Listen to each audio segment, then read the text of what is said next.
شرائط وضو۔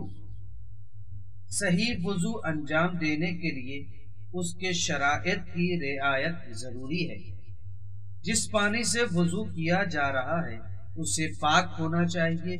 اسی طرح مضاف یا غصبی، مثلا خاص لوگوں کے لیے جو پانی وقف ہو اس سے کیا جائے تو وضو باطل ہے، حتیٰ اگر کسی کو معلوم نہ ہو کہ پانی نجس یا مضاف تھا اور اس نے وضو کر کے نماز پڑھ لی تو وہ وضو اور نماز باطل ہے۔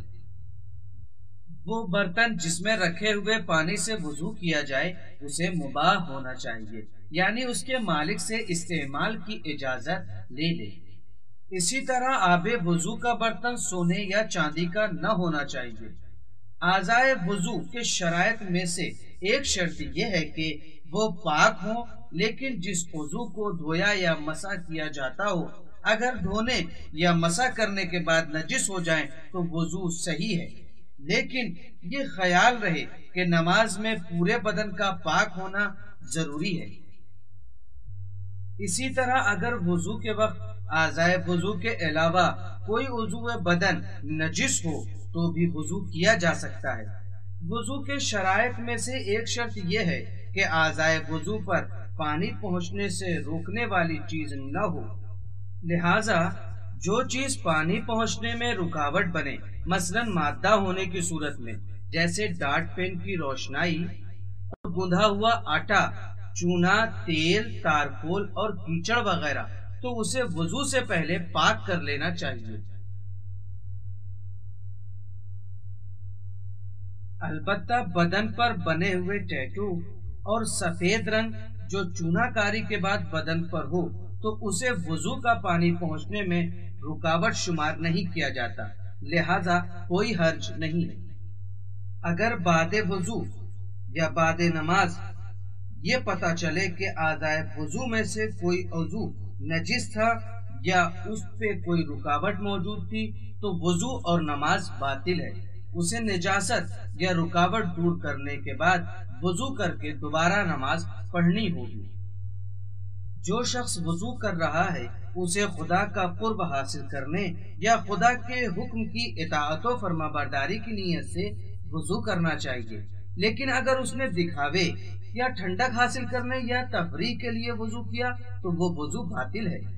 البتہ یہ ضروری نہیں ہے کہ نیت کو حتماً زبان سے ادا کرے، بلکہ دل میں قربت حاصل کرنے کا ارادہ ہی بہت ہے۔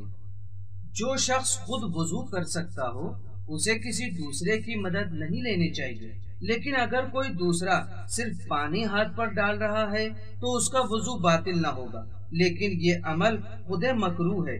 لیکن اگر کوئی شخص خود سے وضو نہیں کر سکتا تو جتنا وہ خود نہیں کر سکتا اس میں دوسرے کی مدد لینے میں کوئی حرج نہیں ہے۔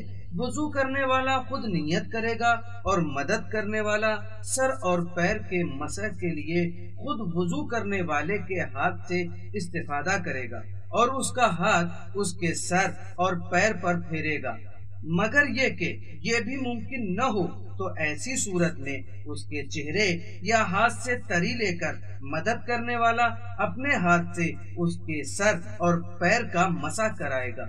کیفیت وضو کی شرائط میں سے ایک شرط یہ ہے اس میں ترتیب کا خیال رکھا جائے، یعنی دھونے اور مسح کرنے کو مذکورہ ترتیب سے انجام دیں۔ اس بنا پر اگر ترتیب مد نظر نہ رکھی جائے تو وضو باطل ہو جائے گا۔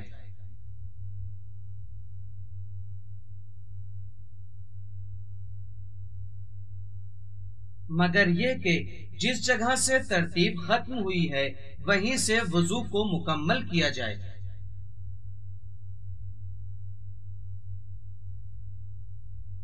وضو میں موالات کی رعایت بھی ضروری ہے، یعنی اعمال وضو کے درمیان اتنا فاصلہ نہ ہونے پائے کہ اعضائے وضو کی تری خشک ہو جائے۔